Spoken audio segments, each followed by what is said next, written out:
Les modes d'innovation. Invention, découverte et innovation. Innovation, c'est un terme que vous avez sans aucun doute déjà rencontré, que cela soit dans vos lectures, dans les médias, au sein de votre entreprise, dans vos projets, etc. C'est aujourd'hui presque une injonction, un passe-partout. À l'ère des startups, pour être dans le coup, il faut être innovant. Ce n'est pas un simple effet de mode, comme on pourrait croire. L'innovation est bel et bien présente dans tous les domaines de la vie des entreprises, des projets et plus généralement dans la vie économique. On innove en communication, en management des équipes, dans les modes de production, en politique, etc. La société elle-même développe et absorbe son lot d'innovation. Mais au final, qu'est-ce que l'innovation? Est-ce simplement inventer de nouveaux produits? Mettre en mouvement des idées nouvelles? Gommer un ancien monde pour dessiner les contours d'un nouveau? Et doit-on vraiment innover à tout prix? C'est en répondant à ces questions dans cette vidéo que vous allez savoir ce qu'est l'innovation, comprendre pourquoi et l'enjeu pour les entreprises et pourquoi elles ont à cœur dans la plupart des projets d'innover. Alors, il faut savoir qu'une invention, c'est un objet nouveau. C'est créer quelque chose qui n'existait pas encore. Une invention, c'est le fait de créer quelque chose de nouveau grâce à l'imagination. Une innovation est aussi en lien avec la nouveauté. Mais c'est une nouveauté qui a pour objectif d'améliorer un produit ou une façon de faire déjà existante. Une innovation sera adoptée par la société, alors qu'une invention peut ne jamais sortir de l'atelier de son inventeur. Donc voilà, un schéma explicatif sur ce que je viens de dire. Je vous laisse lire, mettre sur pause la vidéo si nécessaire. La machine arithmétique, qui a été appelée pascaline, est une des premières machines à calculer, à être inventée par Pascal en 1652. Si le principe du tampon pour reproduire une forme existait déjà depuis le 7e siècle, on parle de xylographie. En 1040, Bischeng invente la typographie en utilisant des caractères mobiles en terre cuite. 4 siècles plus tard, en 1450, Johannes Gutenberg perfectionne la technique et met au point un procédé de reproduction par pressage basé sur des caractères métalliques amovibles. C'est une innovation majeure qui donnera naissance à ce qu'on appelle l'imprimerie et à une large diffusion de connaissances. Autrefois, c'était dans les monastères qu'on écrivait les livres. Ensuite, ça a été l'imprimerie. Une découverte n'est pas une innovation. Découverte, c'est l'action de découvrir ce qui était caché, dissimulé ou ignoré. Cette définition vient du dictionnaire Larousse. Contrairement à l'invention, une découverte se fait le plus souvent en suivant une intuition, ou plus simplement par hasard, sans l'avoir prévu. On parle dans ce dernier cas de sérendipité. Donc, une des découvertes emblématiques est celle réalisée par Alexander Fleming le 3 septembre 1928. C'est aussi un bon exemple de sérendipité. De retour de vacances, il trouve des cultures de bactéries oubliées sur sa paillasse, qui sont donc contaminées par un champignon microscopique sur lequel travaillait un de ses collègues. Autour des moisissures, les bactéries ne se sont pas développées. Ce jour-là, Fleming découvre la pénicilline.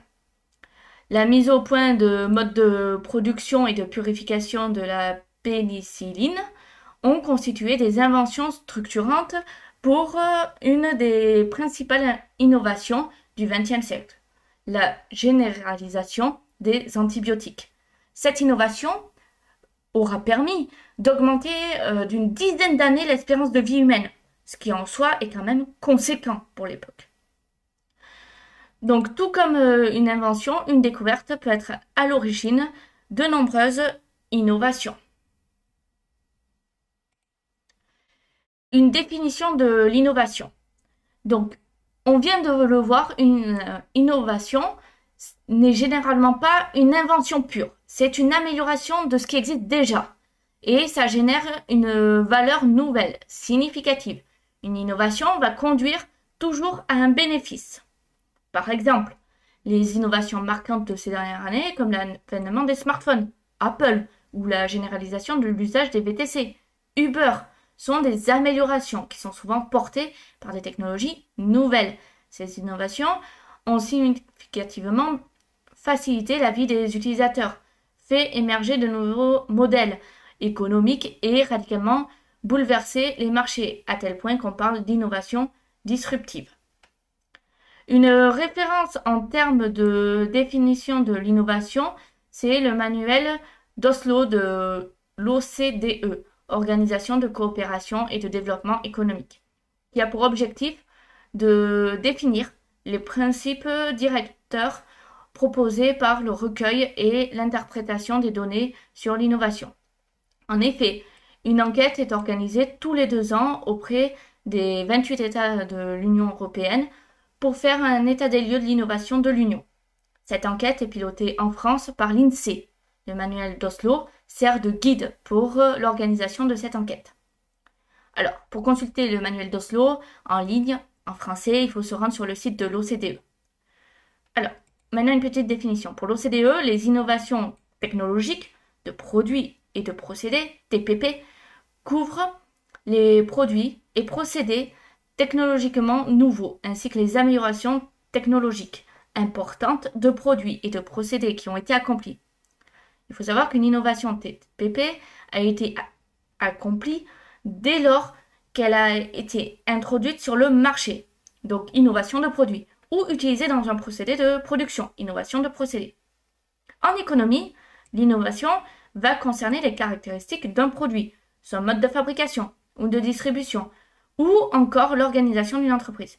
Une innovation va rencontrer un marché et être largement répandue, parce qu'elle répond à un besoin de consommateur. Et cela, une innovation constitue un avantage compétitif pour l'entreprise. Il faut savoir que pour l'OCDE, les innovations peuvent être classées en 4 catégories distinctes. Donc, innovation de produit, c'est un nouveau bien ou service introduit sur le marché. Innovation de procédé, nouveau mode de fabrication ou distribution. Innovation d'organisation, nouvelle méthode de management ou organisation de travail. Et innovation marketing, nouveaux aspects de commercialisation. Les innovations de produits et procédés.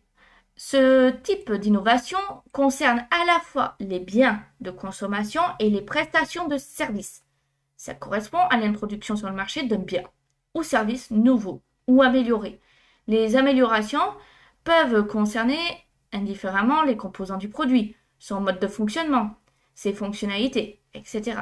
Ce type d'innovation augmente la demande et permet à une entreprise d'augmenter ses profits en commercialisant un produit dont elle a, dans un premier temps, le monopole. Une innovation de produit peut aussi améliorer la compétitivité d'un produit par l'introduction d'une fonctionnalité différenciante sur le marché. On peut donc citer par exemple les plats préparés individuels. Le premier, iPhone. Maintenant, on va parler de l'innovation de procédé. Ce type d'innovation est lié à la mise en œuvre de modes de fabrication ou d'une distribution, on va dire, qui est nouveau ou notamment amélioré. Très orienté sur la manière de produire l'essentiel des bénéfices de ce type d'innovation est généralement perçu par l'entreprise, mais peut aussi permettre une diminution du prix du produit. Cette innovation vise à améliorer la productivité. Qu'est-ce qu'on peut citer comme exemple? Le travail à la chaîne, qui a été initié par Taylor et Ford. Les couronnes dentaires, imprimées en 3D par votre dentiste par exemple. Maintenant, on va parler des innovations d'organisation et de marketing. Ces innovations concernent l'organisation qui est interne des entreprises ou ses relations extérieures. Elles peuvent être incarnées par de nouvelles méthodes de management ou d'organisation du travail. C'est comme pour les innovations de procédés. Ces innovations produisent souvent des gains de productivité par une amélioration de l'efficacité de l'organisation. Donc les exemples qu'on peut citer pour l'innovation d'organisation, c'est les approches et méthodes agiles. Donc pour ceux qui ne connaissent pas les méthodes agiles, je vous invite à voir mes vidéos à ce sujet. Et la généralisation des open space dans les entreprises de services. Maintenant, concernant les innovations de marketing, ce type d'innovation est en lien avec tous les aspects de la commercialisation du produit ou service. Conditionnement, communication globale, prix, etc. Donc, des exemples qui sont très connus dans la personnalisation du produit, c'est Coca-Cola par exemple, Nutella, Fanta, etc.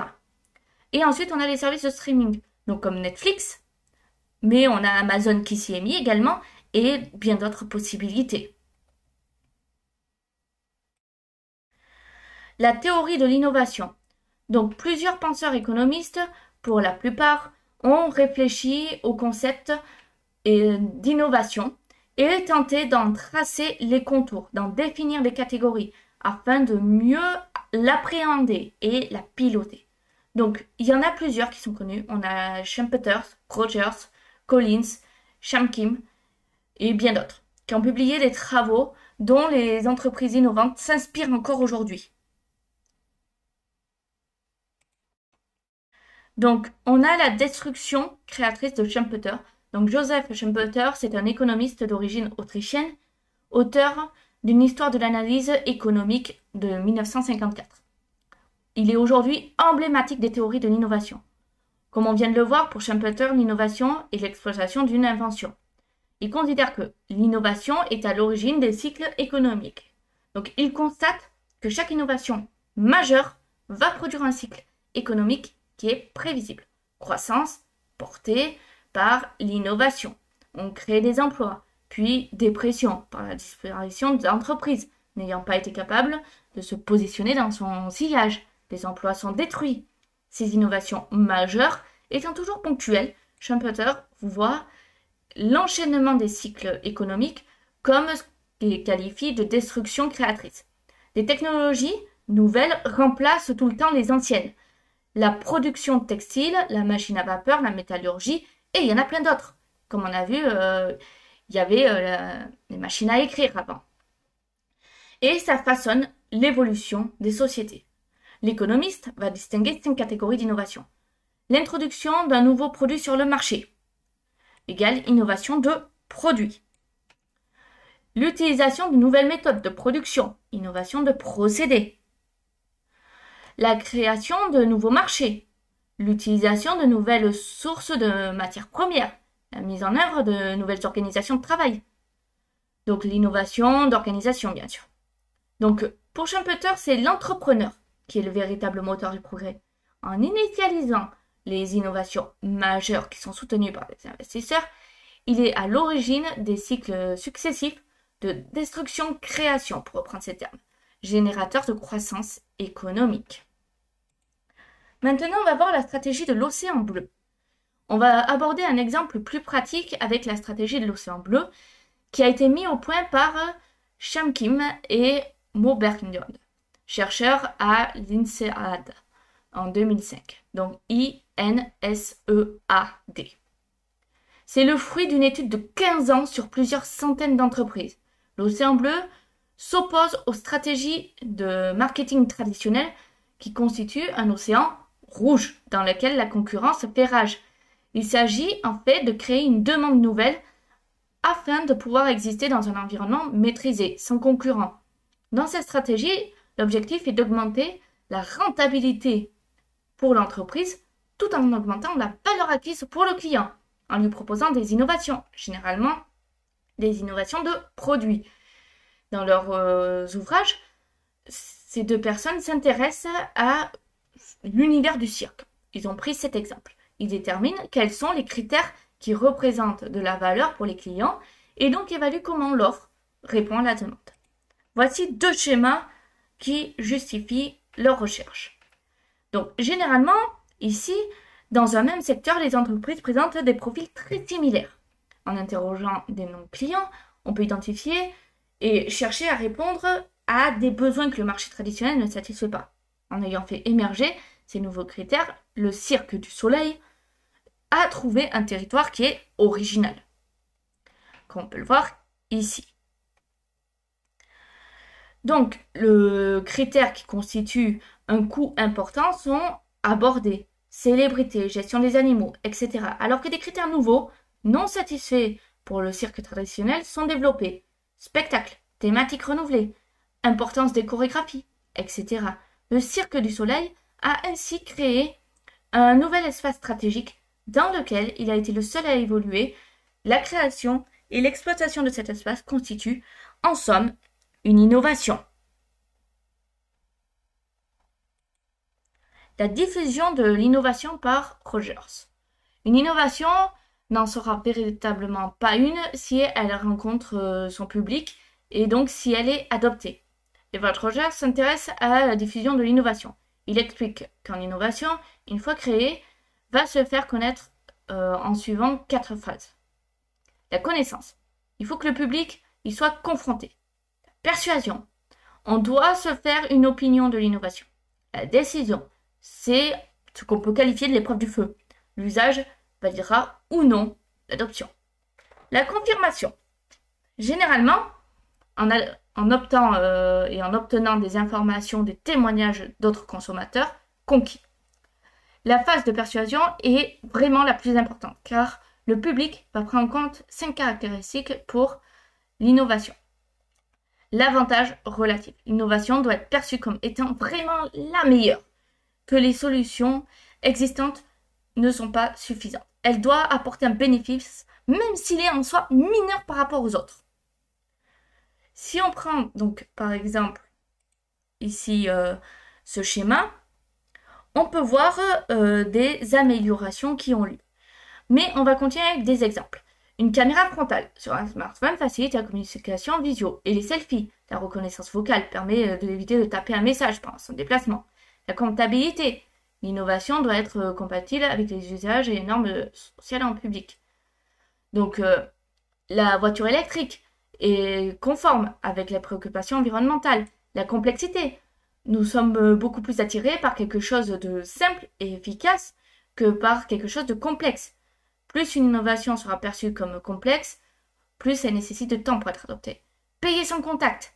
Ça a été vraiment radical pour la plupart des gens. Un simple geste avec la carte bancaire ou le smartphone. La testabilité, il sera toujours bien reçu et perçu par le public. De pouvoir tester une innovation pour certains produits technologiques, la possibilité de les tester, c'est aussi une opportunité à utiliser. Les ateliers gratuits qui sont organisés dans les Apple Store. La distribution de nouveaux rasoirs à la sortie d'un métro, par exemple. Un nouveau lave-vaisselle aussi. Donc ici, Roger, dans ce schéma, explique comment l'adoption de l'innovation par son public ne se fera pas d'un bloc, mais en séduisant plusieurs catégories au fil du temps. Il catégorise ainsi les consommateurs en 5 groupes. Les innovateurs, les adopteurs précoces, la majorité précoce, la majorité tardive et les retardataires. Même si ce modèle et ses caractéristiques de persuasion restent quand même assez théoriques, il s'avère relativement juste dans le cas des innovations technologiques. Une innovation, c'est une invention qui est largement diffusée auprès du public. Pour les théoriciens, les innovations majeures sont à l'origine des cycles économiques. De nouveaux produits ou de nouvelles façons de produire et de s'organiser constituent les principales innovations. La stratégie de l'océan bleu nous montre qu'on peut aussi innover en créant ou en modifiant un marché. Enfin, une innovation ne pourra exister que si elle est choisie par les consommateurs. Pour cela, elle devra toujours présenter un bénéfice constatable et sera d'abord adoptée par des amateurs de nouveautés avant de se répandre de manière plus globale.